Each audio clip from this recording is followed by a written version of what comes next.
Have you ever heard about the stunning Atlantic Ocean Road in Norway? This 5.2-mile highway is special because instead of going around a bunch of islands, it cuts right through them, going out into the Atlantic Ocean. It has 8 bridges that connect the islands. This road opened in 1989, and believe it or not, the workers who built it battled through 12 hurricanes during the construction process. So, we can easily say that the Atlantic Ocean Road is a testament to human ingenuity and perseverance. Let's find out more about it in this video.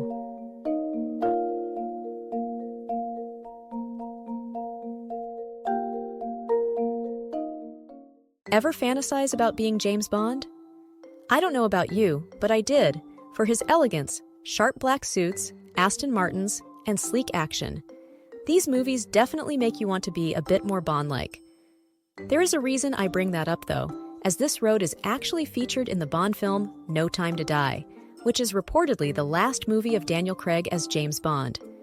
So maybe I went way off on a tangent there, but it was all a ploy to lead you to this one tiny fact. Now let's get back to some specifics. Some newspapers crowned the Atlantic Ocean Road as the world's most scenic drive. Sounds amazing, right? But hold your horses. Search Atlantic Ocean Road online, and you're knee-deep in travel blogs and videos parroting the same stuff. Same fancy words, same recycled facts, all trying to lure tourists in. The tourism industry's ads are downright deceptive. Yeah, the Atlantic Ocean Road has some impressive engineering chops, no denying that. In 2005, it even snagged the title of Norway's engineering feat of the century, and rightly so. But let's not get carried away here.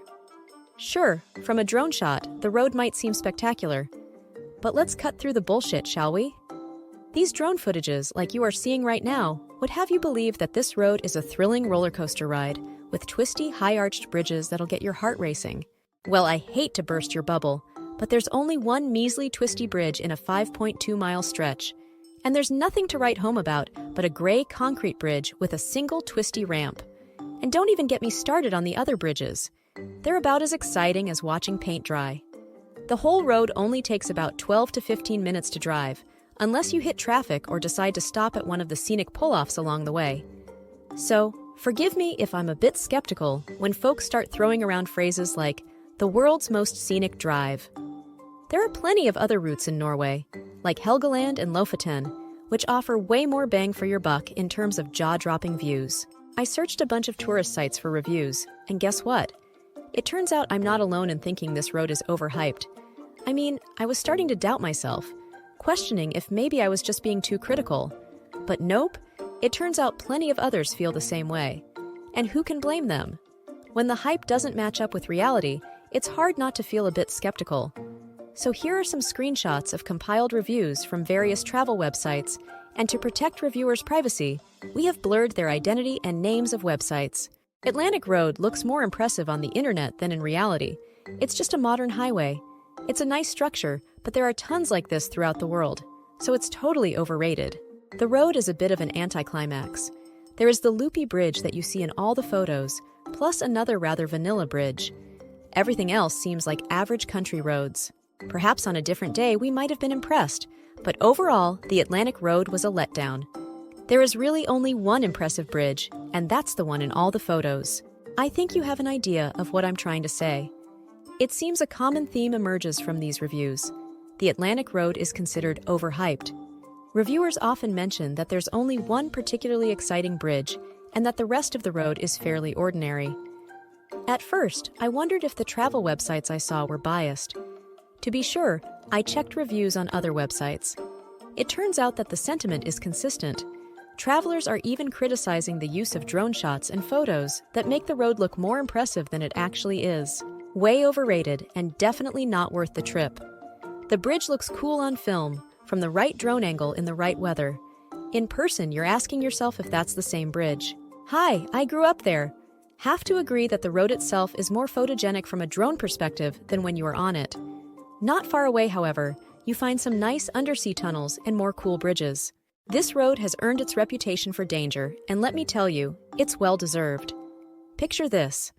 Unpredictable snowstorms and blizzards hitting you like a ton of bricks. Driving in these conditions? It's like navigating a maze blindfolded. Waves crashing over the road, visibility reduced to zilch. It's a nightmare.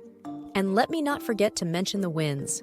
When those suckers kick up to over 30 miles per hour, you better believe you don't want to be anywhere near that road. Trust me, it's a disaster waiting to happen. Not all things are bad about this road, like the fact that its construction took 6 years and cost a total of 122 million Norwegian krone, which was around $11 million at the time. That's a pretty good deal, especially when you compare it to famous bridges like the Golden Gate Bridge, which cost approximately $35 million, and the Brooklyn Bridge, which cost $15.5 million to construct. Those bridges were built much earlier than the Atlantic Road, with less advanced technology, which explains why they cost more. So, the next time someone complains about the technological era and fantasizes about simpler times, tell them about the Atlantic Road. It's proof that even crazy construction projects can be more affordable with some cool gadgets. In the end, I just want to say that there's nothing quite like the raw power of the ocean. And if you want to get up close and personal with it, look no further than the Atlantic Road in Norway. Here, nature collides with man-made marvels of architecture and engineering. But let's get real for a moment. Would I dedicate an entire road trip to this place? Hell no.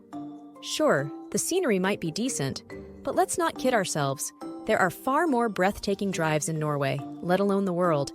To me, this feels like falling right into the clutches of a cleverly marketed tourist trap.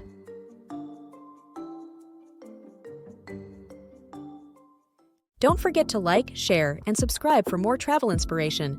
Until next time, happy traveling.